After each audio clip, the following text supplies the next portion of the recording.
Welcome to the show, guys. I got an exciting episode here for you. We're talking about 5 fantasy football pests. Yes, fantasy football running back pests, that is, that always get in the way of your star running back. The guys that take away the volume, the touchdowns, those fantasy points, the Tariq Cohens of the world, the Rex Burkheads of the world. I'm going to talk about my 5 top fantasy football annoying running back pests.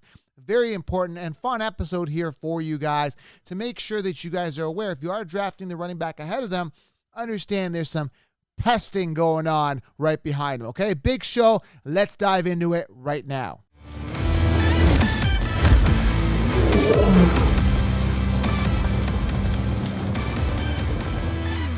All right, guys, welcome to the show. Before we get into this, guys, the show is brought to you by pristineauction.com. Head on over there, use code.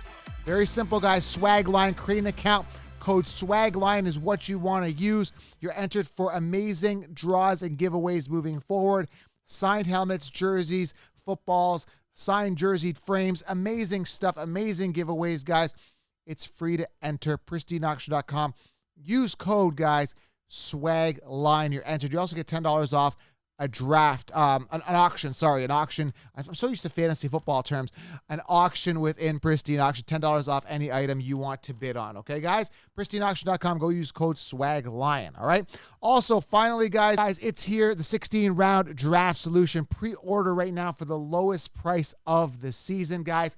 Get in right now. Optimal players to draft in each round. Sleepers, breakouts, everything you guys need in a video training. Get the 16-round draft solution. It will help you guys crush your leagues. No BS. This is the real deal. All right, guys, let's dive into this show. We're talking fantasy football running back pests, starting off with the first one. Now, and if you are watching on YouTube, make sure you comment below. Let me know which running back pest you think is one of the worst running back pests going into 2022. I've got a list here. I may have overlooked somebody, but these are the ones that you kind of jumped out at me that are running back pests. Now, this may change with free agency, offseason trades, and obviously the NFL draft. This is a very early pest list going on. Now, if you are new to the terminology, a fantasy football pest is a running back or wide receiver or a quarterback that hoards away volume. At Taysom Hill is a pest. He was a pest of Drew Brees. He hoarded away running back, hoarded away touchdowns, right? So goal line carries. So you got to watch out for these guys because they do take away a lot of that fantasy football value from your star running backs, okay, or wide receivers or quarterbacks, whatever position. So a pest is a person that takes away fantasy points from your starter. Simple definition, okay? And again, comment below here if you guys have anyone else that jumps out at you. So the first one is Melvin Gordon. Now, Melvin Gordon, at the time of this recording, is a free agent. He is a pest. I'm not going to spend too much time on it. I've talked about my hate for him being on the Denver Broncos, knowing that he is a washed-up running back. This is a guy that is not good. He is not a good running back. He's had years to wow us. We're not wowed. Only one 1,000-yard rushing season. Really, genuinely unacceptable for a running back that should have been a starter. And in comes rookie Devontae Williams, who's a far superior back. And similar attempts with him. 203 attempts for both of these guys. Now, again, Melvin Gordon has to go away. Again, has to go away. They both had 203 attempts last year. And he stole away 8 touchdowns from Devontae Williams. Young and the future of the Denver Broncos offense. And in comes Melvin Gordon. And not only does he take away 8 touchdowns, guys, hoarding away 8 touchdowns, he also took away 918 rushing yards and 203 attempts. That is absolutely disgusting. So, again, you're saying, well, Joe, Melvin was supposed to be the starter. Javonte came in as a rookie. No. I remember when Zeke came in years ago when he was a rookie. I don't remember who the running back was. I think it was like DeMarco Murray or one of those guys. In Zeke Elliott's rookie year, Zeke got the start. He got all the volume in his rookie years, okay, because he was the better back. That's what the Broncos should do. So I guess they worked Javonte a little slower, giving him half the load in season 1. But again, Melvin Gordon's got to go. He's just not that good. He's a pest. He's annoying. Javonte Williams will run wild with over 350 rushing attempts, 16 touchdowns, and 1,500 yards on the ground with Melvin Gordon gone.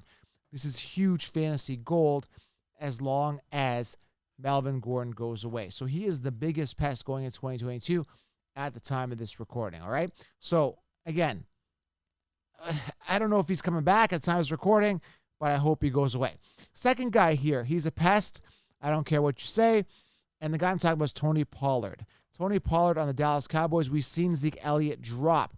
in regards to rushing attempts over the past couple years.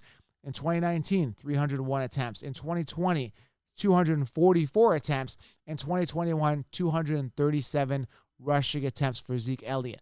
Less attempts equals less fantasy points. When you look at Tony Pollard, it's on the contrary. His attempts have been going up over the past 3 years. In 2019, 86 attempts. In 2020, 101 attempts. In 2021, 130 attempts. So as Zeke declines in attempts, Tony Pollard inclines in attempts, which is absolutely horrendous if you're a Zeke Elliott fan.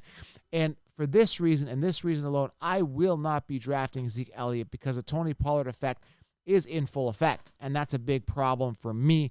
We're making Tony Pollard a huge pest who finished 28th in PPR fantasy points last year, hoarding away, like I said, 130 attempts, 719 yards, 2 touchdowns away from Zeke Elliott. And you want to target, and 46 targets, 39 receptions, 327 receiving yards away from Zeke Elliott. 337 receiving yards away from Zeke Elliott. I wanted to repeat that. And again, I think that, again, over the past 3 years, we've seen this increase. So this is a problem for me moving forward with Zeke Elliott. Tony Pollard is a major pest, all right? Number 3 here, this guy's been a pest for years, and he was a thorn in my side last year, a significant thorn, because I had Saquon Barkley. And Saquon Barkley, in regards to fantasy football, is completely dead to me. I will never draft him. He is just that relative that you dislike, you just never want to deal with anymore with, and you're done with him. But Saquon Barkley, last year, 162 attempts. Devontae Booker, 145. Devontae Booker has no business being in the NFL, period. None. Zilch. Nada. This guy, when you define a running back that sucks, when you define mediocrity at the running back position, it's Devontae Booker. I'm gonna put this in perspective for you. 2016, 2017, the year 2018, and the year 2019. Okay, that's 4 years of him being a running back. Guess how many touchdowns he had? You won't even believe me if I told you. 6 touchdowns in 4 seasons. Okay.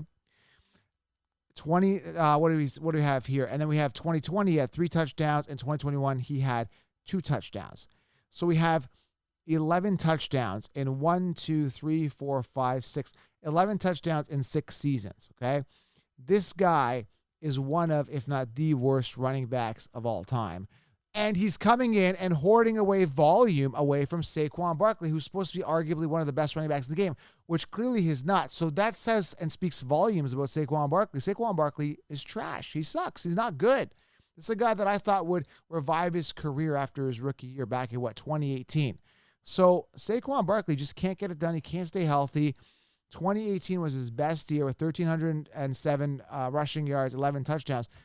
After that, he's done nothing. He's not good. He's not good. And if Devontae Booker, the crappiest of all crap running backs, comes in and takes away volume, it actually outperforms you in certain categories. They actually both had the same amount of rushing yards at 593. Where Devontae Booker outdid him is the yards per carry at 4.1 compared to 3.7. They both had 2 rushing touchdowns. I mean, this is absolutely embarrassing, but it makes Devontae Booker a major pest in the thorn of Saquon Barkley. And if you're a thorn in Saquon Barkley's side, if you're Devontae Booker and you're a thorn in someone's side, that means you suck, right? I mean, you should be getting full volume. Devontae Booker shouldn't even be touching the ball, period. I know Saquon Barkley missed, 3 games last year, but that's no excuse. Devontae Booker should not touch the ball if Saquon Barkley is on that team or any running back is on that team. That's how badly, and I cannot emphasize enough what a pest and how annoying Devontae Booker is over the years. He needs to go off to another league. The NFL is not for him. It's probably CFL or below. He sucks that bad, okay? Let's talk about the number 4 here. He only played 11 games last year. Good riddance. The guy I'm talking about is J.D. McKissick. He was a thorn in the side of Antonio Gibson. J.D. McKissick, 11 games. He only had 48 attempts, but where he was a pest was the receiving. 43 receptions, 397 receiving yards, 2 touchdowns receiving, and 2 rushing touchdowns. And now you're saying, well, Joe, that's not a lot. But if you look, for example, now you're going into the fantasy football season. Let's say you drafted Antonio Gibson last year. You're going into the season and you're looking at week 2, for example. And when I pull it up in PPR points, he had 20.3 PPR points. This is J.D. McKissick. stealing away a rushing touchdown away from Antonio Gibson. Now you're saying, well, Joe, it's only one rushing touchdown. You don't understand.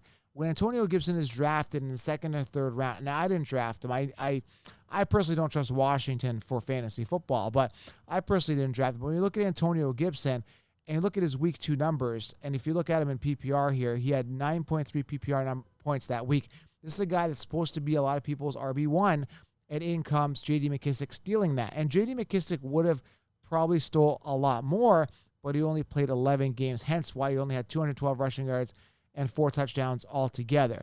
But enough to be a pest moving into next year, particularly if it stays the same way that it is in Antonio Gibson's side, especially in regards to receiving game, where he acquired 53 targets, 43 receptions, and like I said, 397 receiving yards and 2 receiving touchdowns on 11 games. So if he plays the full season, I'm anticipating at least 500 plus receiving yards and at least 80 targets in the receiving game, which is a lot of targets. That's a lot. I get 53 targets in 11 games. You're looking at 80 plus, and that's going to come off Antonio Gibson's plate, which means big time pest for J.D. McKissic. Okay, so huge pest. Look out for him. He will be annoying. And the final one here, number 5. Again, very annoying, Mike Davis. And there's so many other ones I could list here. I'll give you some other honorable mentions. You definitely want to stay to the end because there's another guy that could be a real pest on someone's side. But the guy here I'm talking about is Mike Davis. Now, Mike Davis is a guy that has what? You guys know it. Years to wow me, and I'm not wowed. And last year was a thorn in the side of Cordell Patterson. Now, Cordell Patterson, 153 attempts, 618 yards, 6 touchdowns on the ground, and he had 5 receiving touchdowns. So he had some good games.